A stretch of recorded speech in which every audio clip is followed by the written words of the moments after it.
Hey everyone, this is Trevor Grindle, one of the producers of the Allender Center podcast. We recently wrapped up the Allender Center Marriage Conference with Dan and Becky Allender and Steve and Lisa Call of the Reconnect Institute. So as our team is reflecting on that incredible event and gearing up for next spring's Marriage Enrichment Retreat, we thought we'd go back into the archives to revisit a conversation between the Allenders and the Calls. In this episode from 2020, they talk about engaging triggers in a marriage. Sounds fun, right? Whether you're married or not, we hope this topic will help you in any of your close relationships with a spouse, friend, or family member, and will prompt you to consider the triggers you have and the triggers you notice in those close to you. If you'd like to learn more about the marriage offerings from the Allender Center, please visit theallendercenter.org/marriage.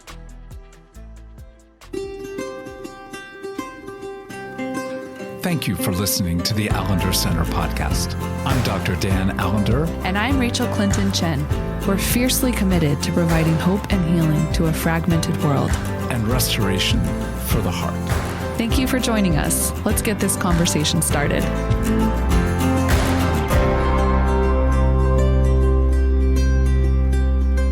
Well, there is nothing better than laughing and weeping with your friends, comrades, not only in arms, but in this wild process of engaging marriage. And so for Becky and I to be with dear friends and colleagues, Steve and Lisa Call, it is an honor to have you back to talk about the issues between the two of you. That's our primary point, is to talk through what goes on between the two of you when one of you gets triggered. And then Becky and I will listen, learn, because we don't want to talk about it. We don't have any triggers.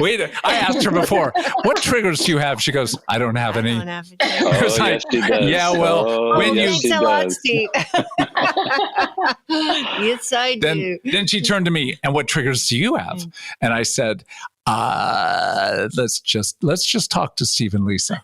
Yeah, so, I'm sure yours will come up as well. Yeah, thank you. Inevitable. Thank you for inviting us. It's a privilege to be a part of the playful conversation with you both. Two dueling psychologists. And two sane women who somehow foolishly married them.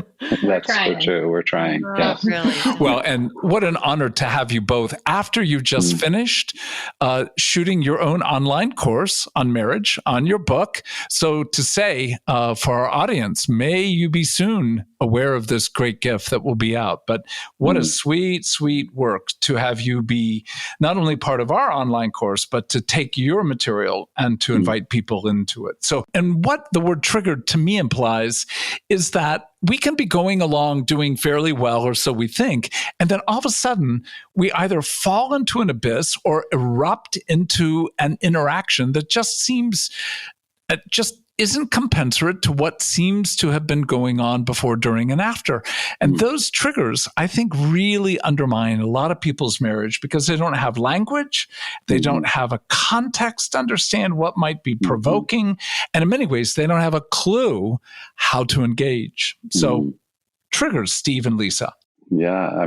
it was probably an hour ago where Lisa and I were sitting and having a conversation about some of what we maybe thought about bringing into this time with the both of you. And I was aware in that very moment that thematically, I think what happens for us sometimes is when one of us feels or believes that we are taking care of something on our own without the other, meaning where we are responsible for figuring something out that is meant to be something for the both of us.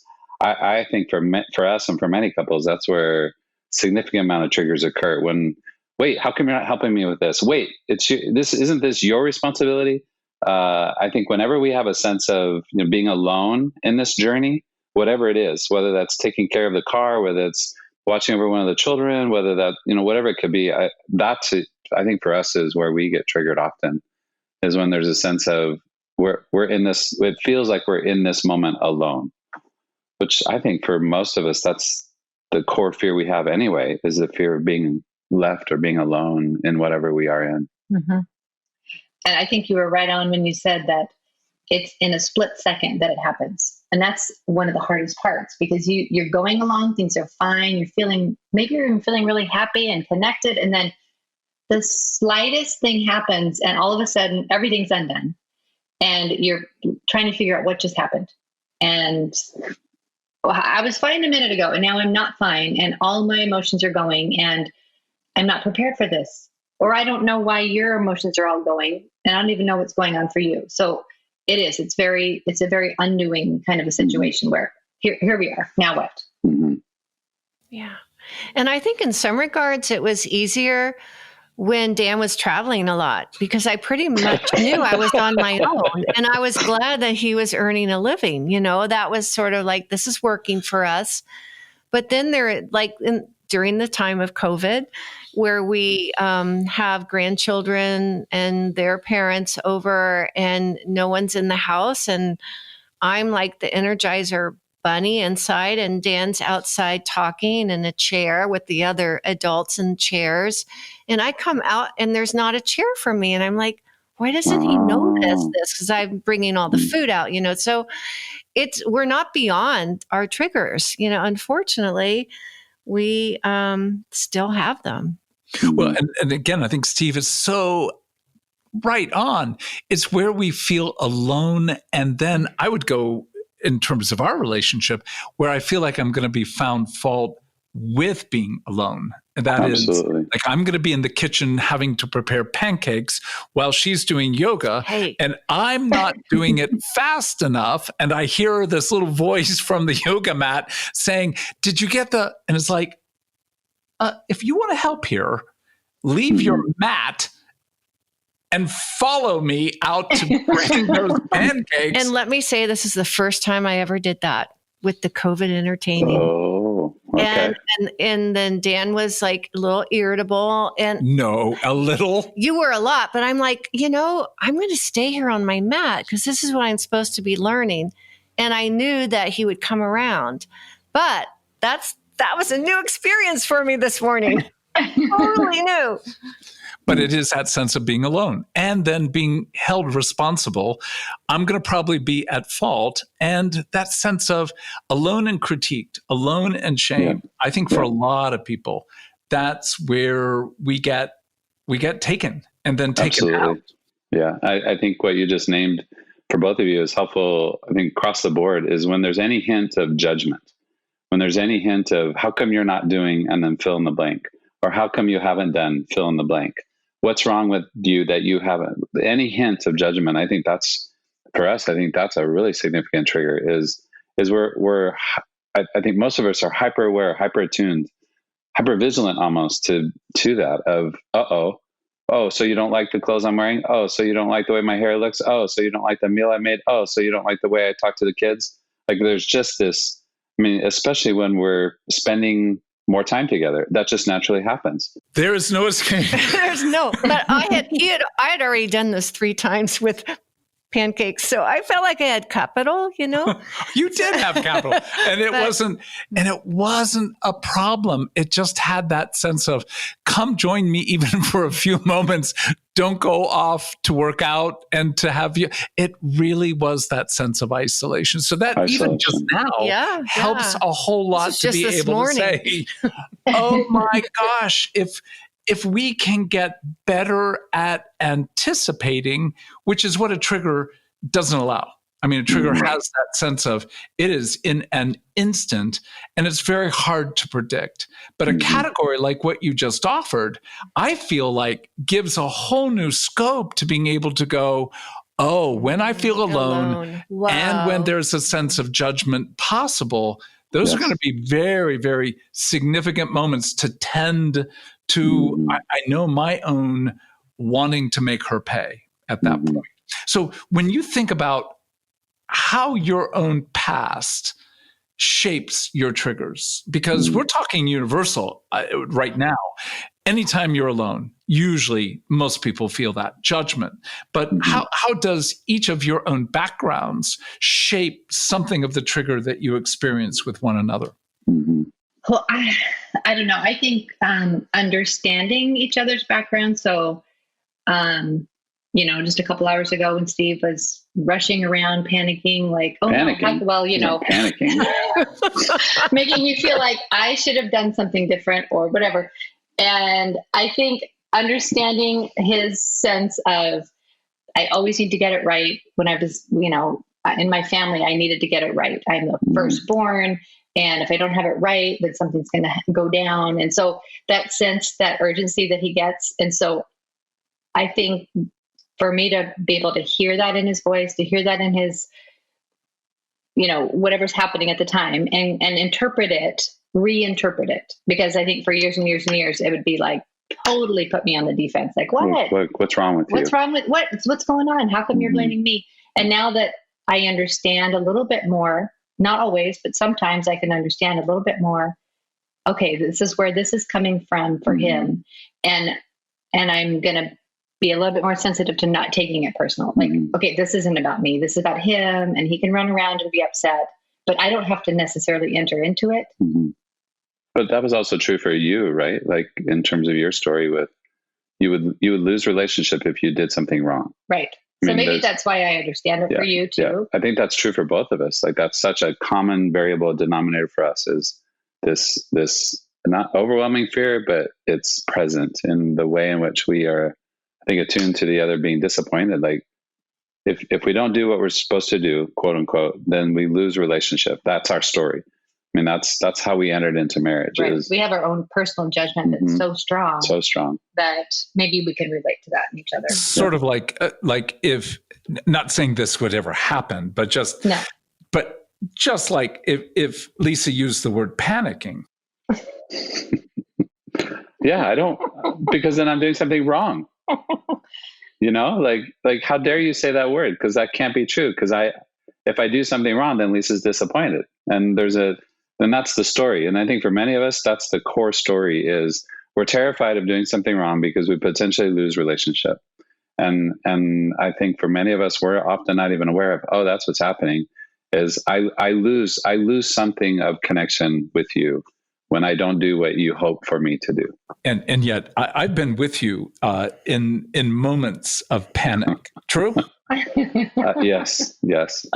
I'll just say, not that this would ever happen, but like the possibility of losing your wallet out in the deep, wild Montana countryside. Yes. Or my reel one time. Yeah. Or my keys. phone. Or keys. Yeah, keys. Or 3 phones. And you too, when you've lost your keys, when you've lost your reel. We're talking about you. Just hypothetically. Wait a minute. We're talking about the you. wives are very clued into this. So there's something in that moment that has something to do with your past. It isn't just the issue that, oh my gosh, I think I've lost my keys or wallet or whatever. No, it's I've done something wrong. I shouldn't have done that. And I think for me and for many of us, the core fear kicks in of, now we lose connection because there will be disappointment in me. So I think for many couples, and I think that's true for Lisa and I, what? Well, and I can admit that, yes, using the word panic is maybe my subtle way of saying how irritating it was. I see that you're panicked. You're freaking out. So you were triggered by my panic. Is that what you're trying to say? No, I'm just using that word. Is not what you would want to describe yourself as. So, okay. And of course, Dan, picks up on that very right. Well, and the fact is, it is relational, but there's also a sense of our identity is bound into this. And when there's this moment where I'm exposed not being as I think she should see me. Yes. Right. Yes. I know. I had already done the 3 other COVID visits with you working out for 2 or 3 hours. I knew. I think I need to stay on my mat, but that was really huge for me. Huge. I mean, and I knew because you knew he would be bothered. No, I don't like him to be mad. So I really okay, I'll help. Oh, yeah. I'll help. We had a dog that would bark, and she would want to help, and I'm like, I like to help. Right. But you knew that you needed to stay. Yeah, I knew that it was really good for her to stay. That didn't change your behavior. It took a while. But in that process, I think if I had put language to what we're now talking about, I feel alone. I feel judged. It's not going to work out. Whenever I'm in the kitchen, it just doesn't work out. I know he's good at pancakes, though. We found a really expensive brand. Found a brand that doesn't require a lot of labor. So all that to say, I know for me, the identity of if I screw up, there are going to be consequences of a meltdown that's more than just you, Becky. It's sort of like the world itself is going to melt down. And in that, I now have a whole new labor to do. I don't just have to do pancakes. I've got to figure out how to put the world back now that it's melted down. All that's happening. That's your It family. isn't conscious. Okay. It isn't intentional, but it's so reactive, reflexive. And that's what we're trying to put words to on behalf of you, listener. This process happens at a, for lack of a better word, at a unwitting, unconscious level. And it happens so quickly that it triggers then a process for how the two of you have largely handled conflict together in the past. For us, you would have normally stopped doing what you're doing and come and aided. I would have felt awful, but I also would have felt relieved. We would have been able to sort of like get by it. But again, the cost of you doing something so good, staying on the mat, took me a longer period of time. But when we were able to come back and I was able to bless her, not just working out, but actually not being bound at all to my irritation, it felt like we made another moment of good progress. Yeah, really good. That's good. That's good. That's really encouraging to hear, because it's in the simple everyday moments that maybe reshape, rewire, redo those kind of upsetness interactions. Maybe Lisa's upset about something or bothered about something, usually, and at times I might take that really personally, and Lisa does as well. But yet, how can we be aware that it's not as if there's something wrong with you? And I think that's the key with the trigger is we often make that assumption. There's something wrong with me. That again, that core theme of shame, judgment, when there's disappointment, when there's frustration, and that overriding fear can kick in, like, oh no, again, that panicky sense of where are you? We can't have access. Yeah. And his expression and his attitude took me back to a 30-year ago trip that I took with girlfriends. But I remember thinking, oh, he's going to come around. He's going to do this. But that's, again, the trigger where there's great fear, right? 3 decades of, oh, it's the same moment, Yeah. Well, and as we're putting trigger. So it isn't that it's a single event. It cascades to the past. Right. It creates this structure between the two of us in that moment. So for a couple that has escalated multiple triggers into a kind of, it's almost like a bad accident. What's your sense of what happens for you two? What do you want for a couple to do as they engage? Maybe there are 5 or 6 trigger processes down the road in this condensed accident. What then? What do we do at that point? Mm-hmm. Well, I think what you just named is really helpful for us all to be aware of, is that the trigger is not just trigger past, but trigger past, trigger present, and the fear of the trigger in the future. Like they're all in one.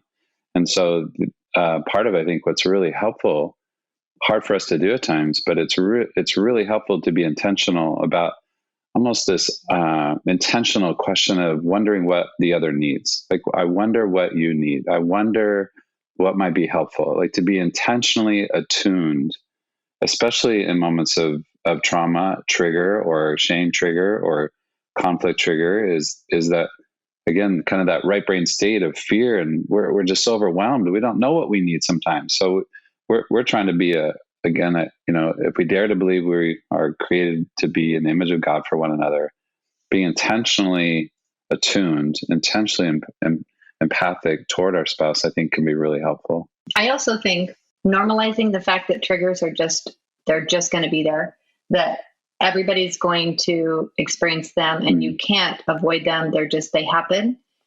I think can also help mitigate a little bit of shame that might come up if you get triggered and you think, how did how did I find myself here? Mm-hmm. So I think now that we sense that, okay, this is just going to happen. And so when you're in the middle of a trigger or you're in the middle of something that you just think, how did I get here?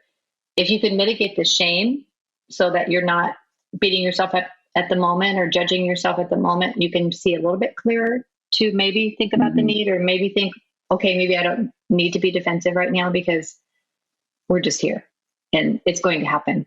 Yeah, I think that's really helpful, is the embrace of the trigger rather than the judgment toward the trigger. I think for both of us, on behalf of one another. I don't know if I want to embrace it, but I know it's good. It's just going to happen. Yeah. And then there's no shame. Like, okay, we all have this, and it didn't mean we did something wrong. It just happened. It's going to happen. I think to really normalize it's not it, about avoiding it, validate it in that way. Yeah. Yeah. And I think I'm getting better with that, with my defensiveness. I know that that's a big deal for me. And I love that with Dan. It's not. He's not a defensive man normally with me. I think it's beautiful. So to kind of not go to shame, but then just like, we know that that's my story. That's where I go. And then to not hate myself for it. Like, I'm sorry I did it again, or just to see it and realize that's not what he's placing on me to go there. Well, we were right before we did this podcast with you. We were watering flowers and together. Yeah. Yeah. Well, two different. Well, yeah. Yeah. And she said, why don't you I have a hard time getting to this one bush. Will you take the sprinkling can and do that? Watering can. Sprinkling water. You don't do this very often, Dan. No, he doesn't. No, I've always tried to get him grounded with the garden. It's quite an image to see Dan with this little sprinkling can. Well, normally, I have the hose, the water's running, normally someone puts it on the ground, right? On the patio. Yeah. He holds it in front of his chest. It just goes all over his shorts. Well, that's a way to avoid watering in the future. They're thankfully, dry-free shorts or whatever. Thankfully, everything I own is for fly fishing. So they're shorts that will dry like in about 2 seconds. And I'm like, sorry, honey, but why don't you put the watering can on the patio? That was the fascinating part. Was she feels awful, but she wants to be helpful, but it actually shifts to being blamed. Like, why didn't you put it down? No, why don't you? Most people do that. I didn't blame him a little bit. Yeah. Were you bothered by that, Dan? Were you bothered? Not at all. I thought it was hilarious. Like watching her, water me and then feel bad about it, but then have to do something to mitigate her own sense of shame by making it my fault. I really thought it was hilarious. Oh gosh, now you've turned it all on me. Yeah, I thought it was pretty effective. Becky got triggered. I did. Like, he just never learned that. He didn't learn to put the watering can down. Well, the sprinkling can. So, right. I think so much has to do with this commitment of not being contempt bound with one another. At the moment of the interaction this morning, I was treating you poorly, and it just came to my soul like, you don't want to treat her with contempt right now. So I was able at least to back away from doing any more interaction at that point. But the ability to, in many ways, make fun of evil, to mock evil. To mock evil. Yes. Looks at death and says in 1 Corinthians 15 about 54, where he says, oh, death, where's your sting? That ability to look and laugh together at moments where you water me, then defend yourself by blaming me. And it's all funny. I'm glad to be able to go water in a way that would be of help. But those are the moments where if we can laugh, even over a few of those, I think we're in a far better place to be able then to engage the next round of it with that, in many ways, that brain having been wired now slightly different given that. But I think, again, what I'm going to walk away with is what you both brought up in the beginning, and that is when you feel alone. Yeah. and encumbered and in many ways judged, that's going to ring loud and clear as it's one really of those. Good. Yeah. So what would you say, Becky, helps you get out of the triggered process? I think probably kindness is the first thing. Absolutely. Just not being so hard on myself. Just not hating myself for not being perfect. It being kind. I think that kindness. And then if it's between the two of us, I think we're gaining in trust and in kind laughter, which is huge. And I think we've loved each other, but I haven't always been kind to myself. Yeah. And that's where the process is always going to have a kind of generic, this is true for us all.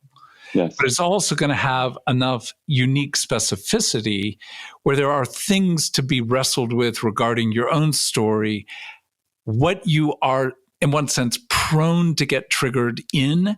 That has to be a part of the conversation of a good marriage to be better prepared to engage that together. So, well, I think what you just named also is the sense of playfulness, especially when we are triggered, especially when evil is present.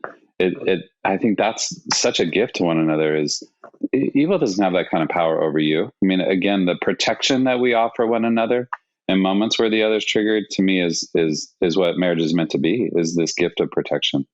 Well, I know the next time we're in Montana, next time you lose something, I will not use the word panicking. If you do, I might have to leave you stranded somewhere. That would not be good, but I will at least be able to call Lisa and say, he did it again. He did it again. He didn't panic. But... Now, I'm encouraged that you are sharing with us about your laughter, because I don't think we're quite to the laughter. I think I think it's such a process and such a journey, because we're just about to the part where we're not getting too defensive, Yeah. And so I'm looking forward to when we're starting to laugh about it. That's going to be the next stage. So that'll be our goal. But it's really this continuum, right? You get past one and then you move to the next. And so I'm looking forward to more laughter. Amen to that. What an honor to be with you. And as well, for folks who partake of the online course, they'll get a chance to see, right? well, yes, with the book Reconnect, but as well with both online courses, something of the work of what you have done on behalf of one another, but as well on our behalf. So we say again to you both, thank you. Thank you. Thank you. It's such a privilege. Yeah. Blessings. The Allender Center podcast is produced by the Seattle School of Theology and Psychology. If you'd like more information about the Allender Center, you can look at theallendercenter.org.